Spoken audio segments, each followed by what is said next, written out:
recorder there. Okay. Okay. So hello, it's nice to meet you. You too. To start off with, would you like to say your name and where you are? I'm Sara Joffe, and I'm in Philadelphia. Okay. And the first big question is, who are you as a human being? And that can be values, passions, qualities about yourself, or whatever you'd like to share. That's a big question. I am, let me see, I'm 68. I'm a white, I identify as a woman. I also identify as queer. I am in a relationship with a long-term partner, and we will be celebrating our 20th anniversary at the end of this month, which is very exciting. Actually, 30th. I'm not very good with dates. But yes. Oh, well, congratulations. Yeah, 30th. An extra decade there. I am I think I'd like to describe myself as a social justice warrior. I care deeply about justice in the world, and I have manifested that as an activist and as for the past 20 years or so as a consultant, working mostly on racial justice. That's kind of my passion. And that comes from having been born and raised in South Africa and growing up in the apartheid era.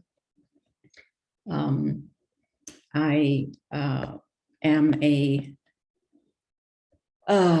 caring, compassionate person. I tend to be a caregiver. I tend to take on other people's problems in a way that is not necessarily good for me. And I'm part of a consulting group called Dragonfly Partners, and I adore my colleagues. Okay, so I'm always interested when people say social justice. What is that to you? What does that mean for you in terms of the values that you hold or how you live your life? What it means for me is seeing what's wrong in the world, what is inequitable, and not ignoring it, not dismissing it, not sidestepping it, which is kind of what I was taught to do. I have a strong memory as a child of being in a car with my family and seeing a Black man lying on the side of the road and pointing that out. I think I must have been about 9. And my father saying, "Don't look." And I think that's the kind of "don't look" is what I was taught. And so to me, social justice is looking and paying attention and being aware and not having that overwhelm you, so that you can join with others to do something about it.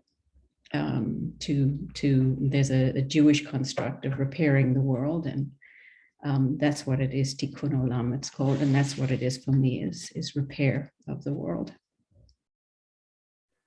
which needs a whole lot of it right now. It does. That is a very big task, and taking on sometimes more than is good for you. I can imagine that can also be painful.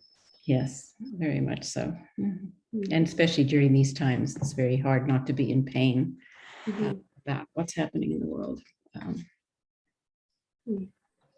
So beyond that memory that you just shared, would you say perhaps a little bit more about a particular event in your life or about a set of circumstances that you would say have really shaped you? I would say that what there's a lot of things that shaped my awareness. Growing up in South Africa, then that story was a piece of that. It's definitely very formative for me. And when I grew up, it was very normative for white families to have a Black maid who lived with a family. And there was a woman named Frances who lived with us, who became in this kind of classic way, like my other mother. And I loved Frances, and Frances was very nurturing in a way that my own mother was not. And their names were both Frances, which is kind of one of those things It's that, unusual. yes. Mhm.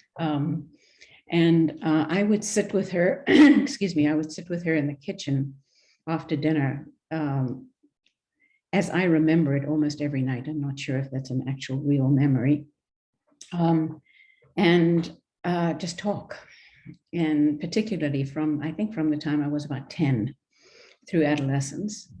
And she was just this enormous source of comfort and knowledge, I would say, about the world. And a couple of times I actually went with her. I don't know how this was possible because it wasn't legal, but I went with her to the Black Township where she had family outside of Cape Town. And it was just inordinately eye-opening to me to see how people lived and to see Black people as whole human beings who had lives beyond the very constrained way that I had been raised to see Black people. And so I became involved in anti-apartheid politics as a teenager. And it was very much, I think, grounded in my relationship with Frances. And hearing Frances's own story of how she had to give up her daughter, who was at that time 18 and who didn't want anything to do with her. Her daughter had been raised by Frances's mother, by her grandmother. Her daughter's name was Miriam. And Miriam had been raised by her grandmother, and I felt like I was kind of taking the place of Miriam, and Frances didn't get to be with Miriam, and yet I got her. And I felt that acutely. I felt the pleasure of it, and I felt the pain of it for her and for Miriam. Frances then had 2 other children when she was living with us. And the first time when Mpho was born, she left when he was about 5. He lived with us for that time, which was also illegal, but sort of got to a point where we couldn't do that anymore. And she went with him back to Lesotho, which is the area that she was from, and ended up leaving him there too, with her mother. And then she came back, and a few years later, Pulani was born, and she couldn't do it again. And she ended up marrying this man that she referred to as the old man, who I knew she didn't love because she needed a way to sustain herself and be able to keep Pulani with her. And that was just like, that whole story was just wrenching to me. It is just to hear it. She's such a, wonderful human, and to have had to anyway. So it got me, it was it was very personal for me. So it was the combination of when I was younger, sort of knowing that I needed to see what was around me, and then hearing this, having this deep relationship and hearing this very personal story that mobilized me to do something to change what was the very overwhelming reality around me. I'm just sort of taking that in. That's a lot. Yeah. And it's just the way that you describe sort of being able to keep someone else's mother when they couldn't keep their own children. Yeah. I've never heard privilege so graphically described. That's incredible. Wow. So obviously Frances is a huge influence and impact on your life. Would you say that there are other people or anyone else in particular who comes to mind as having shaped some other aspect of yourself or influenced you? In a very different vein, not so much around the social justice piece per se, but Sonia Nevis was a profound influence for me. How so? She was my teacher, and I participated for years in a group who met with Sonia twice a year. And prior to that, I also did the Gestalt, the training in Cape Cod. And it spoke to me. It's like I hadn't had words for my sensibility about the world. And I got that before through Gestalt training in Cleveland, but there was something about Sonia herself and just the way she was in the world, her capacity to be so completely present, and so in the now, and so optimistic, so able to see strengths in each person who was in front of her in each encounter, to be able to see the threads, and she was somebody who was incredibly real, incredibly present, incredibly herself, and really boundaried. And I needed that example, I think, as well, that both and the being able to be, so, we would meet with Sonia and we would have these extensive lunch breaks, like a couple of hours, and have the evenings, and she would never spend time with us, ever. She had a clear boundary that, she needed that time to herself, and no matter what, and we got very close, but no matter what she would touch. This is just one example. There were very many like that, and she had this just incredibly like pixie-ish sense of humor. So we would bring really intense, deep issues, and she was able to be completely serious and right there with you. And she was also able to get you to laugh at yourself and at whatever was going on. So I would say both Frances and Sonia were my teachers. Neither of them are alive anymore. I guess you get to carry a bit of that with you. Very much so. Both of them, I would say. So the first thing that you mentioned when you described yourself, and I mean, maybe that has to do also with being aware of the fact that people are not here anymore who were once part of your life. You mentioned your age. So what does that mean to you? How are you experiencing yourself at this age, and what is your experience of aging? Yeah, it's very interesting to me that that's the first thing that came to mind. It's very top of mind for me right now. I think partly because of the pandemic. I think there's something about. Yes, we're all grouped by age categories now. Yeah, and if you're over 65 now, you can get the booster. It's there's something about that makes you publicly vulnerable at this age, and so there's something about that being kind of placed into a category,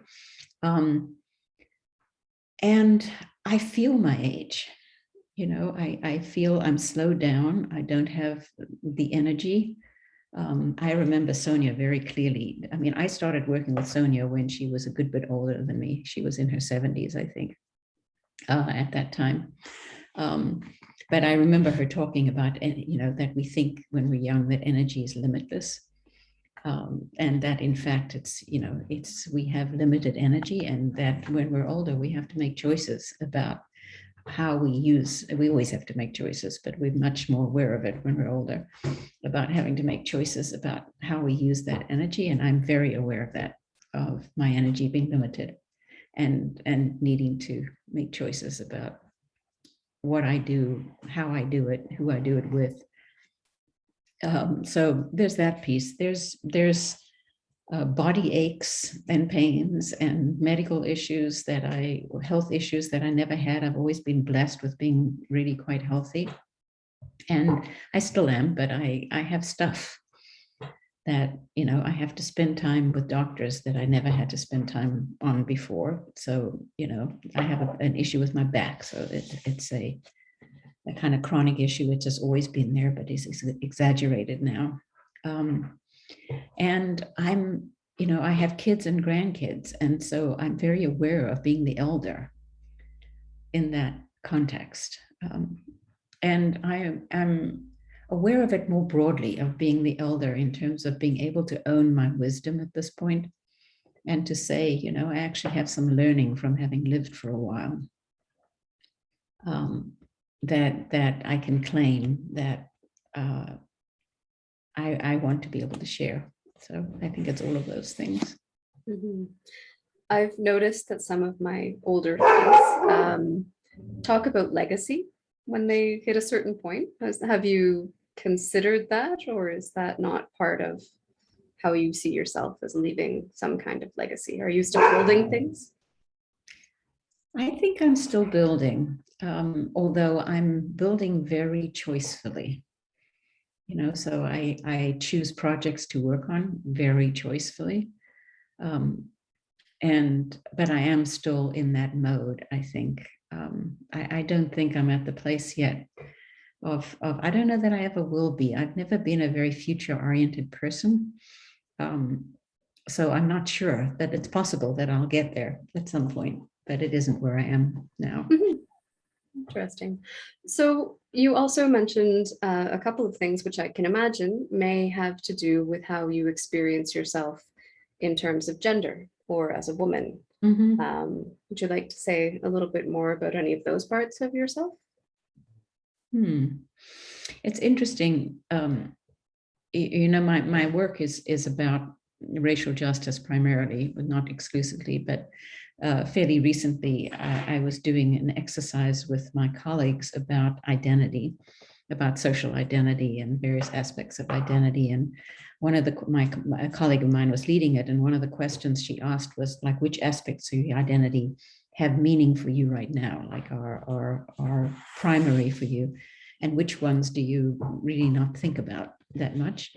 And I would say gender is one, even though I mentioned it, that I don't actually think, there was a time in my life when it was really primary for me. And I think it's connected to the age piece, that I think that as a younger woman, I was so much more aware of myself in the world, and needing to take care of myself and what comes at you, as in terms of how you are perceived in the world and the potential threats. And I don't feel those threats as an older woman. I feel like I'm invisible in that way. And I've heard that described sort of as the blessing of becoming invisible. And it is a blessing. It really is a blessing, though I don't have to think about it. So I don't feel that vulnerability as a woman, I would say. I feel it as an older person, but I don't feel it as a woman. The queer piece of my identity is also feels like it just is.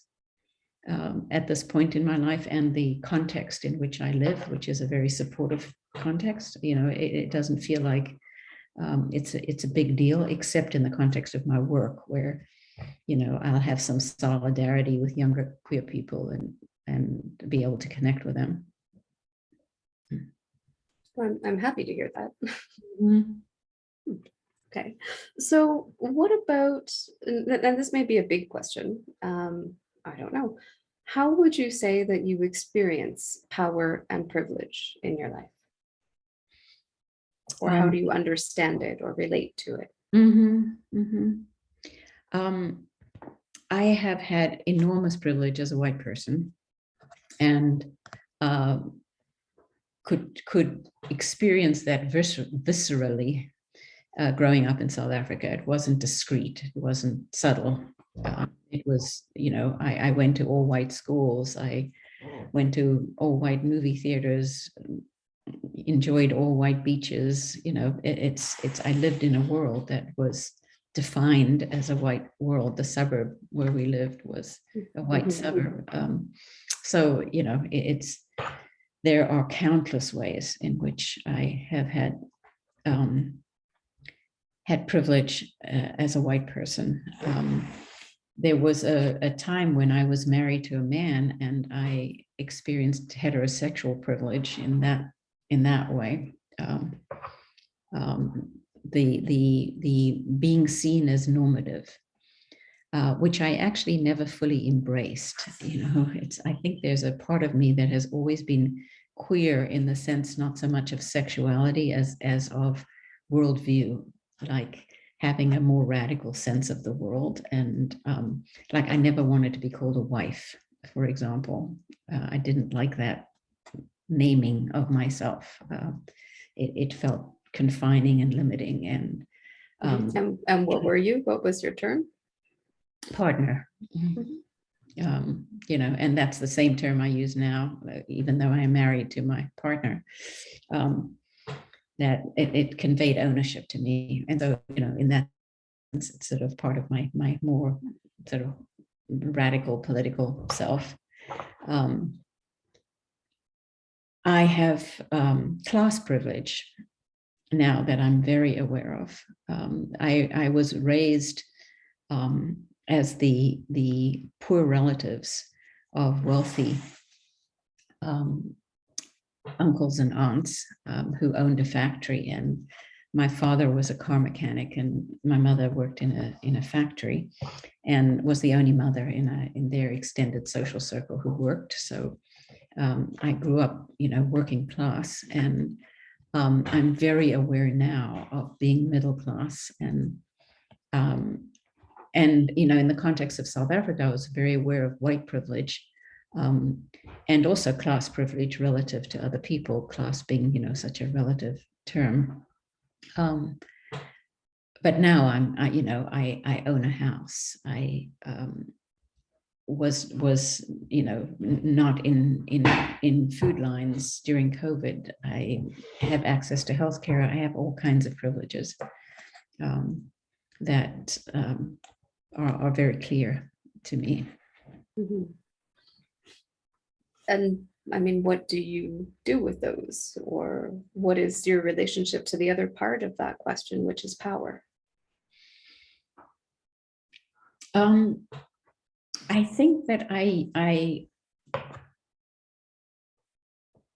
have certain kinds of power, which is more about influence in the ways in which I would say that I use it. And it's the power of being willing, what I spoke about before, being willing to take my awareness and do something with it. And that's, you know, so the awareness of privilege sits with the awareness of oppression. You know, it's like it's you can't have privilege without somebody being without. You know, it's by kind of by definition.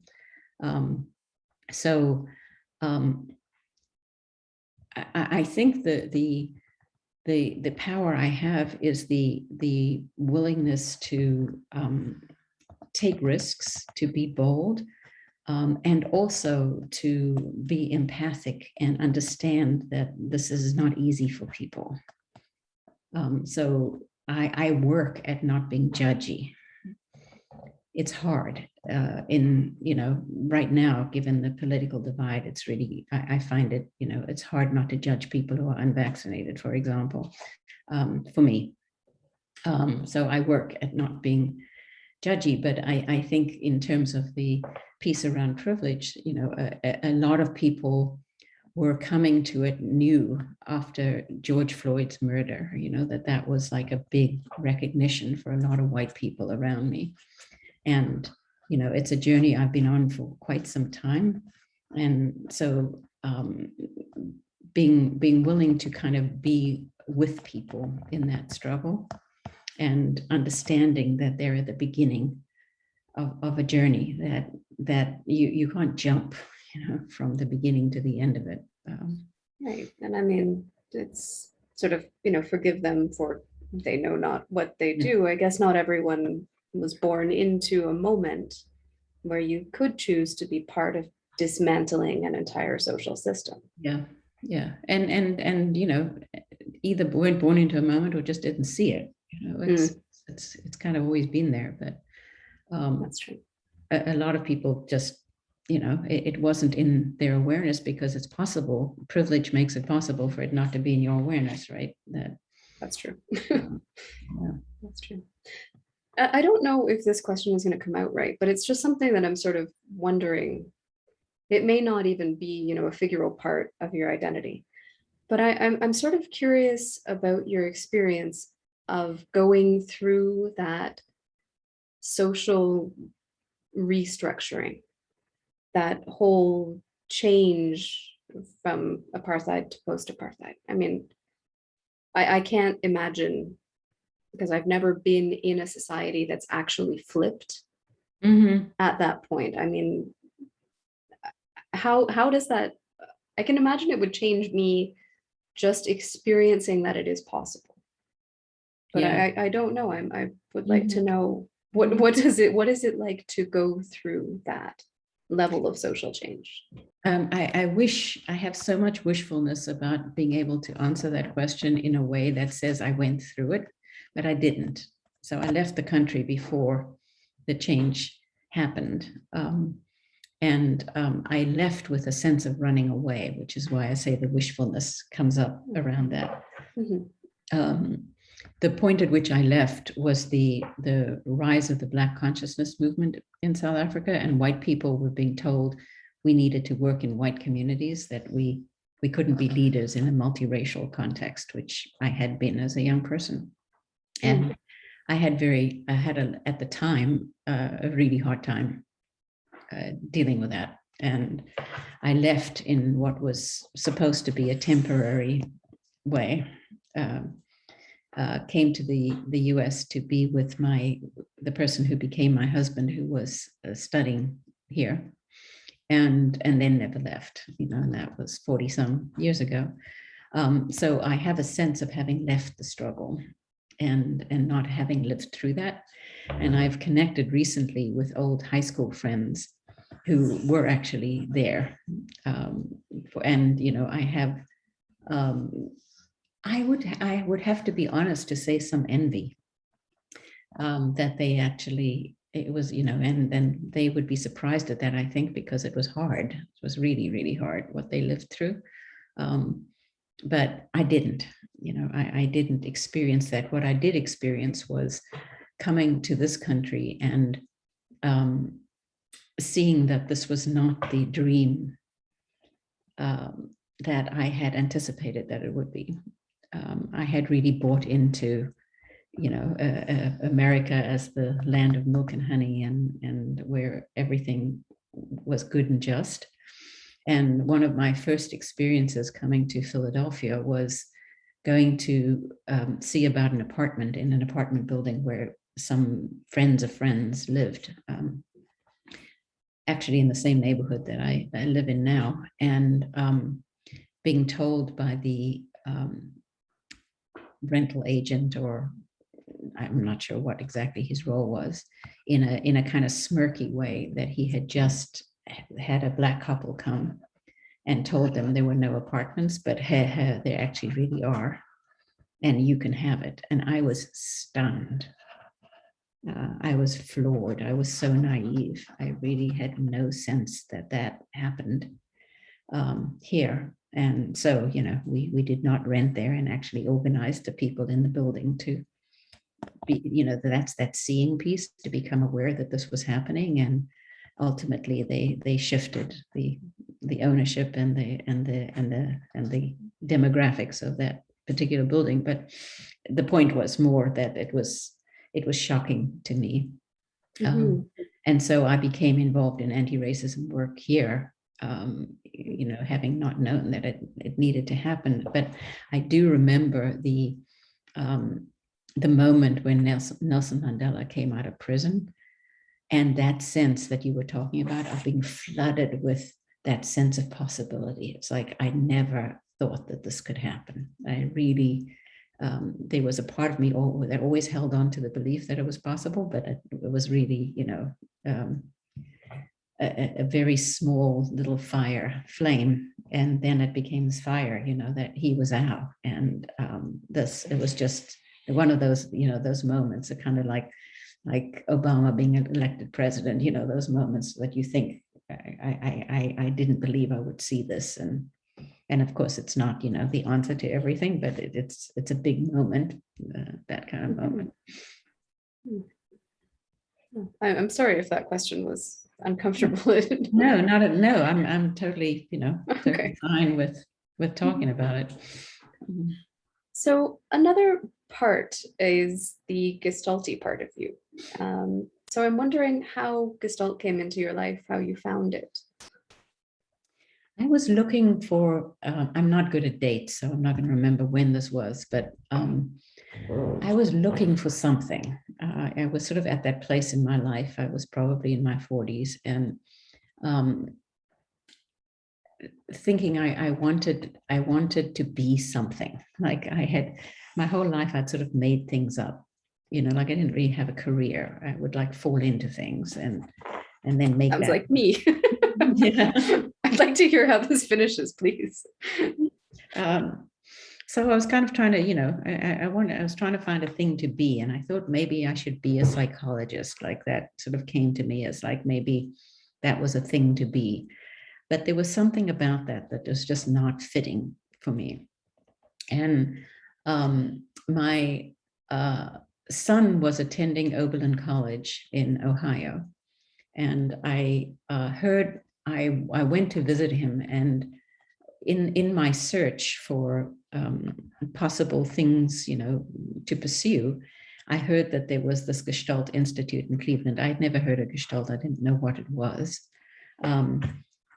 But a friend of mine I think actually was in therapy with Carol Brockman. I think Carol Brockman had something to do with this, and said to me, you should look into this place. I think this might work for you. And so when I was out there, I went to I think it was like an introductory weekend or something, or maybe it was just a day, but it was some time. And I think I said it before, something just clicked. It was just like, this is how I am in the world, and they have a language for it.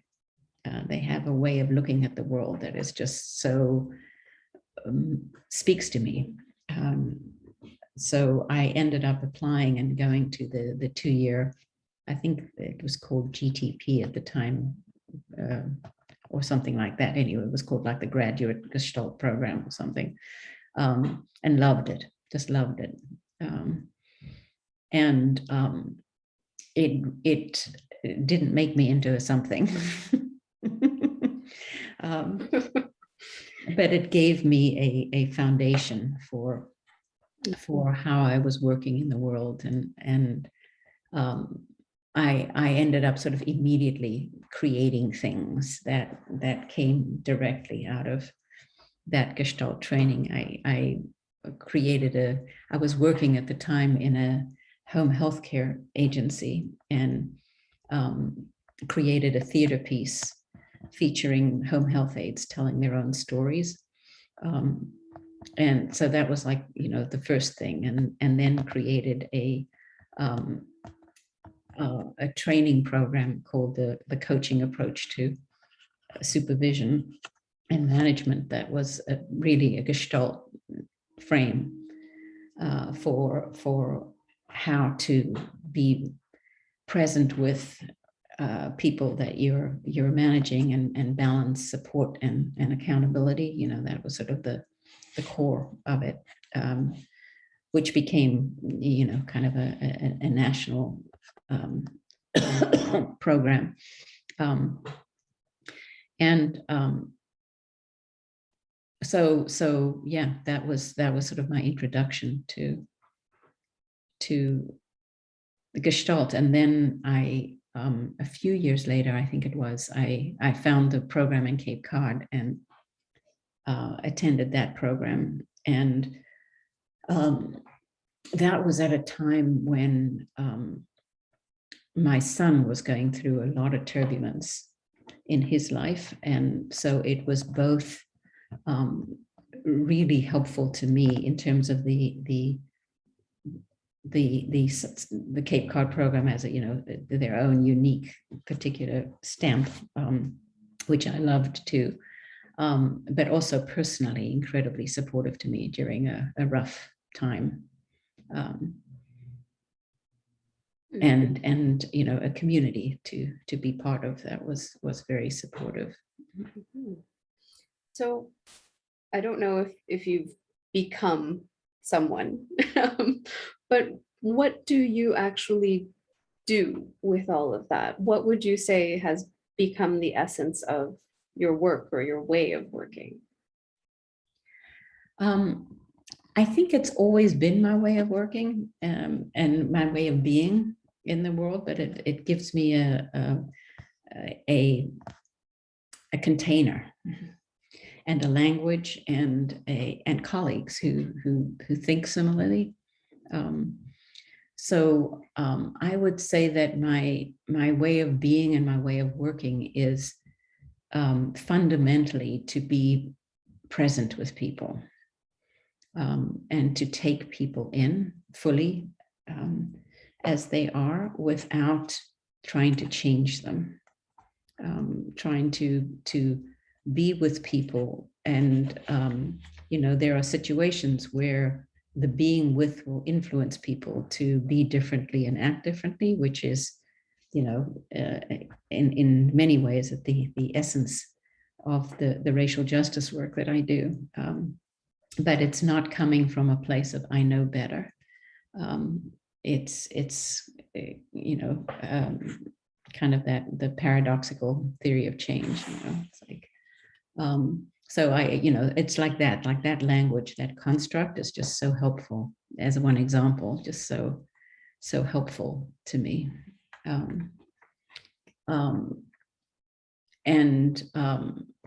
Yeah, understanding that people are all on a journey, and that you have to meet them where they are, is fundamental to how I work.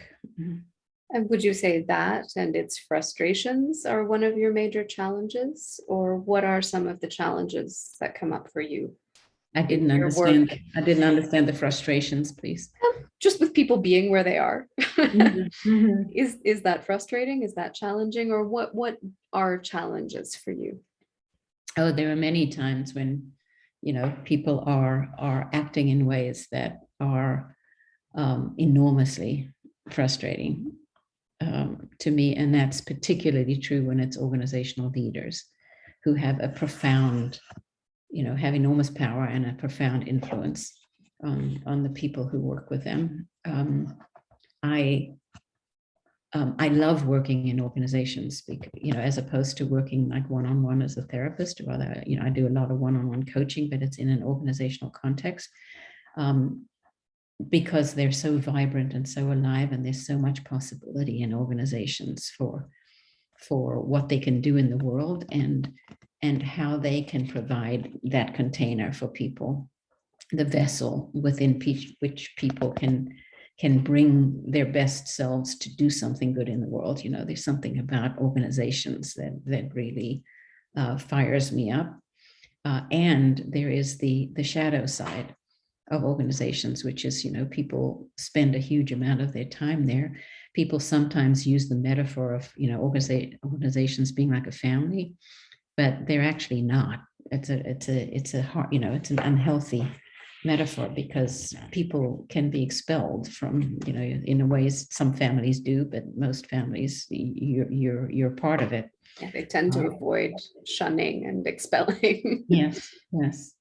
But the organizations, it's a job, it's employment, and somebody has power over you, and organizational leaders have the most power over the people who work there, and sometimes act in ways that are just so egregious that it's very difficult to adopt the stance.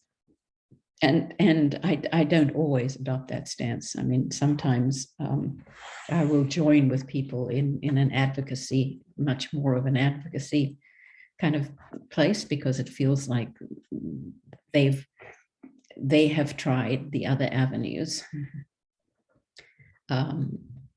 A colleague of mine just wrote a book called When to Talk and When to Fight. And it's the tension between dialogue and resistance. And it's very much a kind of manifesto of how we work within our consulting group. And there are times when you have to fight. When talking is my natural mode. It's where I go to. It's my default. It's what I want to do all the time. And there are times when that doesn't work, when you really do have to fight. Interesting. Okay. And I often ask about the sense, I mean, more than an organization, Do you feel like you're part of a Gestalt community? Is that part of how you orient or how you feel connected? Does that mean anything to you? It does. It does. I'm not as connected as I was years ago. Like years ago, I was like, very connected to institutions, and I'm not at the moment. I'm very connected to my Gestalt group. The group that used to meet with Sonia still meets. Um, before COVID, we were actually meeting in person twice a year, just like we used to do with Sonia, and now we meet monthly on Zoom, like everybody else in the universe, right? But I feel very connected to that group of women, and our Gestalt roots connect us to one another, even though we may not use the frame or the language explicitly. There is something there. And then I use Gestalt in my work, and we brought in a few new younger consultants into our consulting practice, and I was charged with creating a development plan, and I was so aware of that what I was doing in these sessions was all Gestalt based, and eventually I just had to come out and say, okay, you're getting a particular perspective here. And one of those people has actually just started doing a Gestalt training, which is, just makes me incredibly happy. So in that sense, I'm connected to Gestalt community, but not in an explicit way. Right. And how would you say that Gestalt in particular has affected you as a person?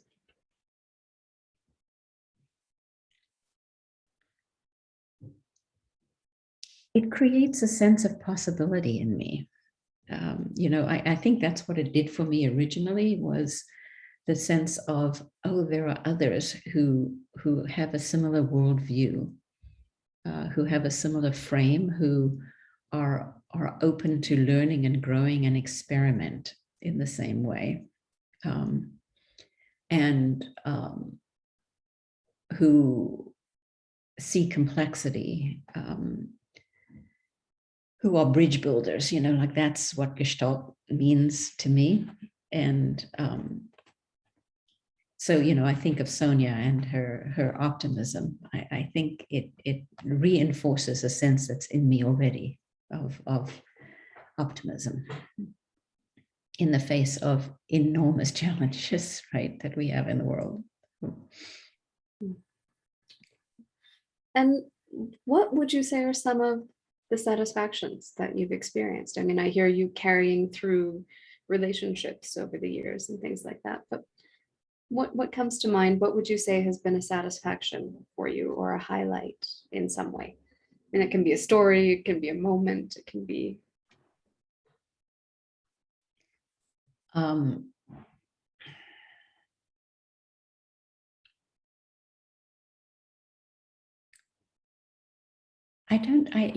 It's there's not one thing that's coming to mind. I think for me, creating the coaching approach at that time was very satisfying. Doing that play was very satisfying. Like that was right at the beginning. There have been lots of I created an institute for a multicultural institute for women from diverse backgrounds that operated during the summer for a bunch of years. That was also built on Gestalt principles, and that was very satisfying. I mean, I think there are lots of things that I've done that I would say are very satisfying. I would say the relationships are the most satisfying. I mean, there are, there's accomplishments, but the connections and the sense of having a common worldview are what stand out for me. Yeah, I hear relationship and I hear creation in a lot of what you say. Interesting. Okay, so you said you're not sort of at the legacy leaving point, that you're still doing. So I wonder what is next for you? What is coming up personally, professionally, and also where you think Gestalt is going? I don't know how to answer where Gestalt is going. I don't feel connected enough right now to know where Yeah, Gestalt that's is fair. going. I will rely on my younger colleague who's just entered the program to be able to have a sense of that. And, I said before, I'm not a particularly future-oriented person, so I have a very hard time answering questions like what's next. Even what's next tomorrow is kind What's of for hard. lunch? Yes, what's for lunch is a mystery. But I would say that for me personally, doing less is definitely, and I've already begun on that path of where I'm turning down a lot of work because I don't have the energy for it, and at this point I want to be much more selective about the work that I do. I in the create part, I'm loving joining with my colleagues to create new approaches to doing racial justice work. And I've been doing this for a very long time. I started doing it like 30 years ago, so that's a long time to be doing the same kind of work, and times are different, so it's exciting to me and energizing and feels so important and so needed to be creating new ways of thinking about how to work with people on racial justice. And in the context of my work, I'm doing that as part of a multiracial group, and that's just thrilling, so it's like figuring out what's my place as a white person in this, and what's the place of my colleagues of color, and how can we work together in multiracial settings to support people in pushing the envelope, and for their organizations to become explicitly anti-racist, which is what they espouse. So that gives me, I have a lot of energy for doing Sounds almost like work. sort of completing that gestalt of having been told once that white people can't be part of this. And I hadn't thought about that. Yes. I don't want to be overly simplistic, but that Yeah. sounds interesting. Yeah. What would you say is the novelty in that work right now?